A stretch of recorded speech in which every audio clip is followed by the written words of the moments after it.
Welcome to my channel. Today's topic: land degradation and resources. Let's begin. Hi students, welcome back to the YouTube channel Brilliant Minds and Educational Hub. So students, we were doing with the chapter Resources and Development, chapter 1 of the Geography. I know कि videos थोड़ा सा काफ़ी late हो गई हैं, बस due to certain health issues मैं videos upload नहीं कर पाई थी. So from today onwards the videos will go on regular basis. Okay, so let's continue without wasting any time. Let's continue with the topic, that is your land degradation and conservation measures. We have shared our land with the past generations and will have to do so with the future generations too. So कहते हैं कि हमने जो अपनी land है वो काफी share किया. मीन्स पास्ट जनरेशंस, मीन्स ये लैंड ऐसा तो है नहीं है कि हमारी प्राइवेट प्रॉपर्टी है, पीछे से आ रही है, एंसेस्टर्स ने भी यूज की है. बहुत पहले जब एंशिएंट पीरियड था तब से ये लैंड चली आ रही है, जब से ये धरती बनी है. आप ये कह सकते हो कि जब से ये धरती बनी है, आज हम यूज कर रहे हैं, कल हमारे बच्चे यूज करेंगे, फिर उनके बच्चे यूज करेंगे. तो ये ऐसे ही आपकी मूव ऑन चलता रहेगा. 95% of our basic needs for food, shelter and clothing are obtained from land. कहते हैं कि 95% हमारी जो बेसिक नीड्स हैं, फूड की, शेल्टर की, क्लोथिंग की, ये सब कहाँ से पूरी हो रही है? हमारे लैंड से. कैसे? खाने के लिए हम एग्रीकल्चर कर रहे हैं, शेल्टर मीन्स यहाँ पे घर बना रहे हैं, क्लोथिंग मीन्स कुछ ना कुछ हम लोग यहाँ पे टेक्सटाइल्स के पर्पज से भी कुछ रॉ मटेरियल ग्रो कर रहे हैं. Human activities have not only brought about degradation of land, but have also aggravated the pace of natural forces to cause damage to land. अब देखो यहाँ पे क्या है, ये है आपकी natural activities, human activities have not, human activities की वजह से हमारा डिग्रेडेशन हुआ लैंड का. मीन्स कुछ ना कुछ तो नुकसान, हमको हमारी लैंड को नुकसान तो हो ही रहा है, but have also aggravated the pace of natural forces. Means हमने इतनी हद तक इस लैंड को डिग्रेडेट किया है कि जो नेचुरल फोर्सेस हैं, चाहे वो एंडोजेनिक फोर्सेस हैं, चाहे वो एक्सोजेनिक फोर्सेस हैं, उसकी वजह से भी हमारी लैंड को काफी नुकसान होता है. अर्थक्वेक आ जाए, फ्लड्स आ जाए, ठीक है, अंदर से कुछ प्रॉब्लम, मीन्स अर्थक्वेक आता है तो हमारा एपिसेंटर बनता है, मीन्स कुछ भी है, एक्सोजेनिक ले लो, एंडोजेनिक ले लो, ये दो तरह की हमारी नेचुरल फोर्सेस होती है जिससे हमारी नेचुरल कैलामिटी आती है, और उस नेचुरल कैलामिटी की वजह से हमारा लैंड डिग्रेड होता है. हम तो कर ही रहे हैं, माइनिंग कर रहे हैं, क्वेरिंग कर रहे हैं, इस तरह की एक्टिविटीज से पेड़ों की कटाई कर रहे हैं, तो इससे तो लैंड डिग्रेडेड हो ही रहा है. लेकिन हमने नेचुरल फोर्सेस को भी मजबूर कर दिया है कि ऑब्वियसली नेचर के साथ खेलोगे तो नेचर हमारे साथ खेलेगा. ह्यूमन एक्टिविटीज में देखिए क्या है, some human activities such as just a minute, deforestation and overgrazing and mining and quarrying to have contributed significantly and land degradation. कहते हैं हमारी कुछ ह्यूमन एक्टिविटीज हैं, जैसे हम लोग पेड़ों की कटाई करना, ओवरग्रेजिंग, हम जानवरों को चरवाने के लिए लेके जाते हैं तो ओवरग्रेज हो जाना लैंड का, माइनिंग के लिए करना, क्वेरिंग माइनिंग होता है डीप डेप्थ में जाके जब हम खुदाई का काम करते हैं. क्वेरिंग का मतलब होता है जब हम लोग खुदाई करते हैं just on the surface of the earth.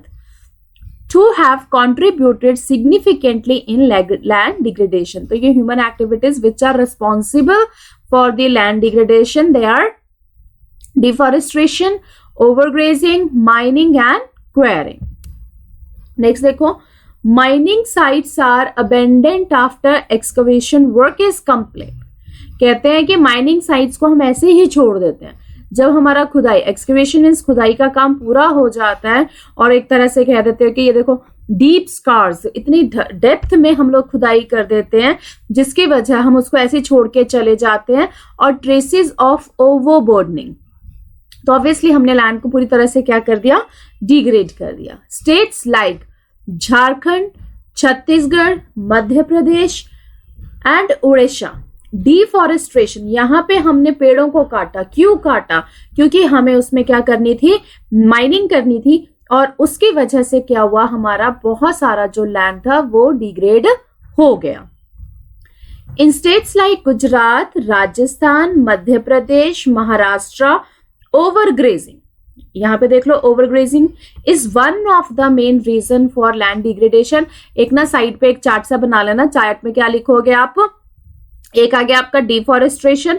Deforestation due to mining की वजह से कौन कौन सी स्टेट्स आ गई हमारी, झारखंड, छत्तीसगढ़, मध्य प्रदेश एंड ओडिशा.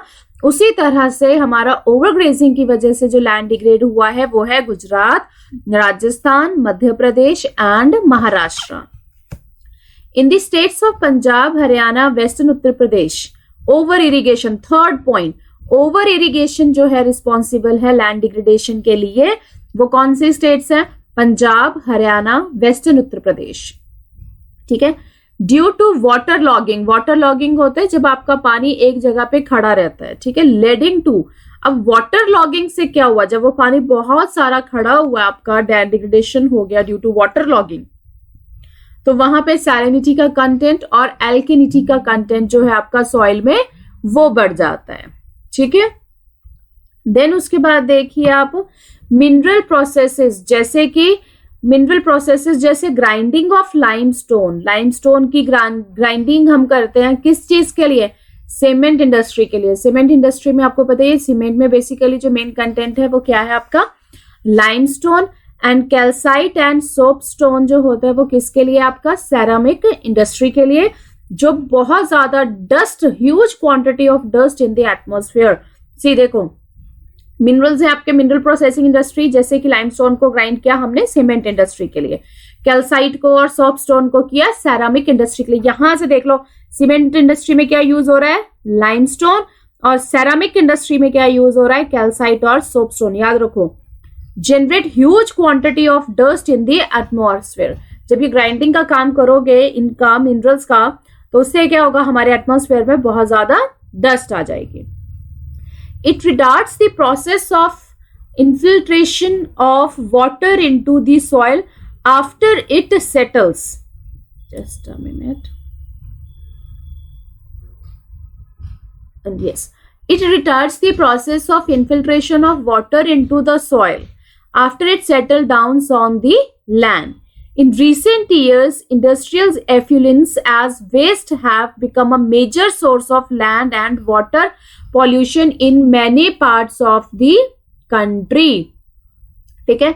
अब क्या कह रहे हैं, ये कह रहे हैं कि कई सालों से, रिसेंट ईयर्स, हम जो इंडस्ट्रियल वेस्ट है हमारा, हम इंडस्ट्रियल वेस्ट को कहाँ पे थ्रो आउट कर देते हैं, लैंड और वाटर में फेंक देते हैं. आपने देखा होगा कई आपकी जो इंडस्ट्रीज होती हैं, केमिकल वेस्ट होता है वो नदी के पानी में चला जाता है, जिसकी वजह से क्या हो रहा है, हमारी नदियां पॉल्यूटेड हो रही है. हम लोग धरती पे फेंक देते हैं, लैंड पे, कहीं पे भी इसको कुछ कोई भी हमारा वेस्ट होता है उसको फेंक देते हैं, जिसकी वजह से देश के अलग अलग हिस्सों में बहुत ज्यादा क्या हो रहा है, आपका पॉल्यूशन क्रिएट हो रहा है. क्लियर है. नाउ देखो आगे, there are many ways to solve the problems of degradation. बहुत सारी कह सकते हैं तरीके हैं लैंड डिग्रेडेशन की प्रॉब्लम्स को सॉल्व करने के लिए. Number 1, afforestation and proper management of grazing. कहते हैं कि पेड़ लगाओ और मैनेजमेंट करो ग्रेजिंग का. Planting of shelter belts of plants. Shelter belts क्या होते हैं, आपने देखा होगा सड़क के साथ पे एक लाइन लगी रहती है पेड़ों की, तो that is the shelter belts लगाओ. Control on overgrazing. Stabilization of sand dunes by growing thorny bushes are some of the methods to check land degradation in arid areas. Arid areas कौन से होते हैं, जो आपके सूखे हुए इलाके हो गए, जैसे राजस्थान वाला एरिया. तो कहते हैं कि सैंड ड्यून वहां पे स्टेबल रहेंगे कैसे, जब हम वहां पे थॉर्नी बुशेस को ग्रो करेंगे. Proper management of wastelands. Control of mining activities को कंट्रोल करो. Proper discharge and disposal of industrial effluents and waste after treatment can reduce land and water degradation in industrial and suburban areas. कहते हैं कि जो हम mining activities कर रहे हैं, माइनिंग कर लिया, तो उस जिस जगह पे हमने माइनिंग किया उसको प्रॉपरली कवर करो. प्रॉपर डिस्चार्ज और डिस्पोजल, जो हम लोग गंदगी फैला रहे हैं इंडस्ट्रीज से, चाहे वो लैंड पे है चाहे वाटर पे, प्रॉपरली पहले उस गंदगी का ट्रीट करो, देन उसके बाद उसको डिग्रेड करो. इससे क्या होगा, हमारा जो पॉल्यूशन है लैंड और वाटर का, वो क्या होगा, पूरी तरह से कंट्रोल होगा. ठीक है जी. आज के लिए सिर्फ इतना टॉपिक रहेगा, लैंड डिग्रेडेशन एंड कंजर्वेशन. तो ये एक आपका पेपर में क्वेश्चन रहता है 5 मार्क्स का या 3 मार्क्स का. व्हाट इज लैंड डिग्रेडेशन, ये शायद मैं लास्ट वीडियो में भी आपको करवा चुकी हूँ. In the next video, we are going to do the topic soil as a resource. So stay tuned for the next session. Thank you. Thanks for watching. Kindly like, comment, share and subscribe.